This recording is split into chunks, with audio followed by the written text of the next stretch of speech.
మోసం. ఈ ఒక్క మాట వినగానే నాకొక అమ్మాయి గుర్తుకొస్తుంది. ఒకప్పుడు నువ్వు లేక నేను లేను అని చెప్పిన అదే అమ్మాయి ఒకరోజు నువ్వెవరు అన్నట్టుగా నా జీవితంలో నుంచి వెళ్ళిపోయింది. ప్రేమలో మోసం అనేది శరీరానికి అయ్యే గాయం కాదు, మందులతో తగ్గిపోయే నొప్పి కాదు. అది ప్రతిరోజు నెమ్మదిగా చంపే మనసుకయ్యే గాయం.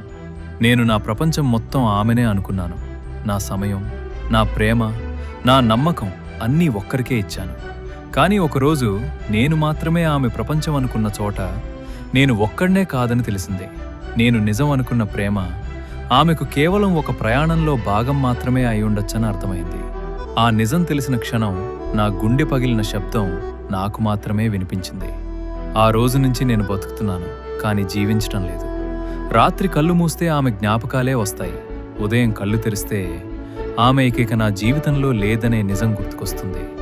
మేము మాట్లాడుకున్న మాటలు, పంపుకున్న మెసేజ్లు, కలిసి తీసుకున్న ఫోటోలు అన్నీ అలాగే ఉన్నాయి. కానీ వాటిలో ఉన్న మనిషి మాత్రం మారిపోయింది. ఎప్పటికీ నీతోనే ఉంటాను అని చెప్పిన మాటలు ఇప్పుడు గుర్తొస్తే ప్రేమగా కాదు, అందమైన అబద్ధాల్లా అనిపిస్తాయి. కొన్నిసార్లు ఏడవాలని అనిపిస్తుంది, కానీ కన్నీళ్లు కూడా రావు. ఎందుకంటే బాధ ఒక హద్దు దాటితే మనిషి ఏడవటం కూడా మానేస్తాడు. బయట నవ్వుతున్నట్టు కనిపించినా లోపల మాత్రం ప్రతి క్షణం విరిగిపోతూనే ఉంటాడు. చాలామంది ఇంకా మర్చిపోలేదా అని అడుగుతారు. కానీ నా జీవితంలో ఒక భాగమైపోయిన మనిషిని ఒక్క రోజులో ఎలా మర్చిపోగలను? ఆమెకదొక పరిచయం అయి ఉండొచ్చు, కానీ నాకది మొత్తం జీవితం. అందుకే ఆమె సులభంగా వెళ్ళిపోయింది, నేను మాత్రం అదే జ్ఞాపకాల దగ్గర ఆగిపోయాను. ఇప్పుడు ఆమె ఇంకొక జీవితంలో సంతోషంగా నవ్వుతుంటే ఆ నవ్వు చూసే ధైర్యం కూడా నాకు లేదు. కాలం ముందుకు వెళ్తుంది, జీవితం ముందుకు వెళ్తుంది, అందరూ ముందుకు వెళ్ళిపోతున్నారు.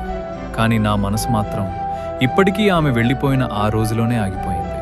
ప్రేమలో ఓడిపోయిన ఒక అబ్బాయి చనిపోడు, కానీ ఒక అమ్మాయిని ప్రాణం కంటే ఎక్కువగా నమ్మిన అతని మనసు మాత్రం ఎప్పటికీ మునుపట్లా తిరిగిరాదు. ఇలాంటి మరిన్ని ఇంట్రెస్టింగ్ రీల్స్ కోసం వేవ్ కట్స్ పేజీని ఫాలో చేయండి.